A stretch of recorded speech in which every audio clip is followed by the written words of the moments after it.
হ্যাঁ এভরিওয়ান, কি অবস্থা সবার? আশা করি সবাই ভালো আছেন, আমিও ভালো আছি। গ্রামে আজকে আপনাদের সাথে যে ভিডিওটা শেয়ার করবো সেটা হচ্ছে গ্রামে গিয়ে কিভাবে সবাই মিলে আম ভর্তা করে খেলাম, সেটাই আজকের এই ভিডিওতে দেখাবো। সো আমরা প্রথমেই আম ভর্তা করার জন্য আম পাড়ার জন্য গাছতলায় চলে যাই। আম পাড়ার জন্য আমার এক মামাই আম গাছের নিচ থেকে আম পাড়তেছিল। যেহেতু গ্রামে আসছি এবং এখানে অনেক ছোট বাচ্চারাও ছিল, বড়রাও ছিল, সবাই মিলে অনেকজন লোক ছিলাম, তাই অনেকগুলো আম পাড়তে হবে। সেজন্য বিভিন্ন গাছের থেকে অনেকগুলো আম সংগ্রহ করি আমরা। 2-3টা গাছ ছিল, সবগুলো গাছের থেকে অল্প অল্প করে আম নিই। ছাদের উপর থেকে আশেপাশে যেদিক থেকে পাড়ার সুবিধা ছিল সেদিক থেকেই সবগুলো গাছ থেকে আমরা অনেকগুলো আম সর্বপ্রথম আগে সংগ্রহ করি।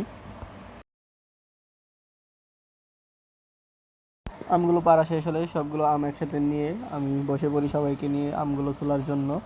তো আমি আমগুলো চলতেছি আর সবাই আমার চারপাশে বসে বসে দেখতেছে যে আম ছোলা শেষ হবে এবং কখন আমের ভর্তা করবো আর কখন তারা সবাই খাবে। খুদে খুদে ছোট ছোট শিশুগুলা সবাই চেয়ে রয়েছে আমার আম ছোলার দিকে।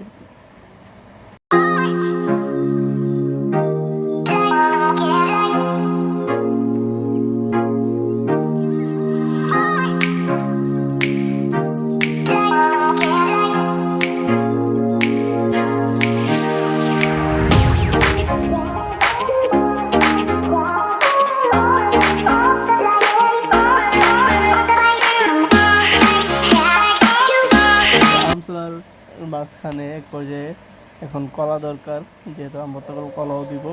তো কলা নেওয়ার জন্য আমি কলাটা ধরতে গেলে এটা চুরি করে নেওয়া, তার জন্য চলে যেতেছি সবাই মিলে দুজনকে নিয়ে কলা কাটার জন্য। তো এখান থেকে কলা কাটা তো বাড়ির উদ্দেশ্যে আবার রওনা হই। কলা কাট থেকে প্রথমে ব্যস্ত হয়ে আবার কাটি, দুইবারের মধ্যে কলাটা কাটি একটা এটা নিয়ে ব্যস্ত মানে বাসা দিয়ে রওনা হয়। আশেপাশে তাকে একটা যাতে না দেখে, যেহেতু গ্রাম তার মধ্যে হচ্ছে ওই জায়গায় আমাদেরকে কোনোভাবে চিনেও না, তাই বারবার লক্ষ্য রাখতে হচ্ছিল যে কেউ দেখে কিনা। যাই হোক, কলা গাছ এখন বাড়ি উঠতেছে না, কলা তুলবো, তুলে কলা তুলে দিব আম ভর্তার সাথে।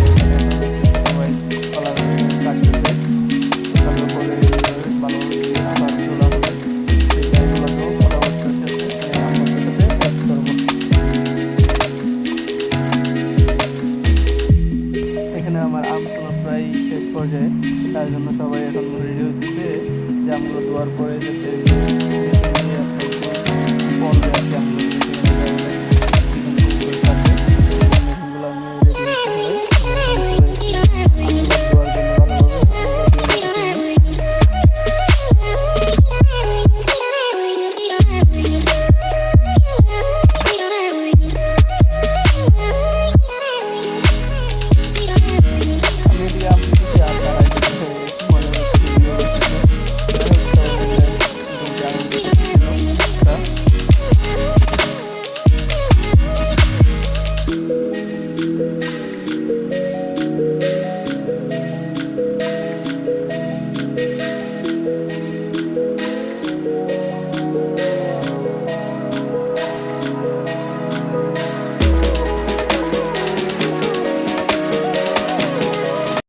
আমগুলো ধোয়া শেষ হলে এখানে নিয়ে আসে পোলার জন্য আমগুলাকে।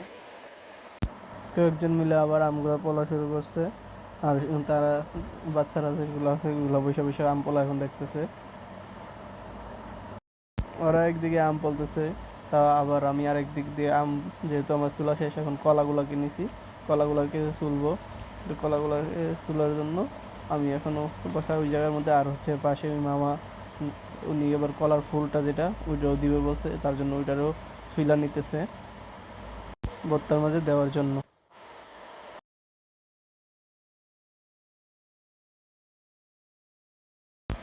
সব কিছুর এক ফাঁকে যখন সব কিছু শেষ, এখন পালা হচ্ছে ভর্তাটা তৈরি করার জন্য। তো প্রথমে আমরা শুকনো মরিচ দিতেছি, তারপরে হচ্ছে গিয়ে চিনি মিনি দিয়ে সব কিছু দিয়ে চেক করে নিয়ে এখন আমরা খাইতে বসি আর কি। এটাকে খেলাধুলা করার পরে অনেকক্ষণ খেলাধুলা করছি আর ফাঁকে এটাকে রেখা এই দেখেন বাচ্চারা কি আনন্দ করে খাচ্ছে আমাদের কলা ভর্তা, আম ভর্তা। যদি ভিডিওটি ভালো লাগে সবাই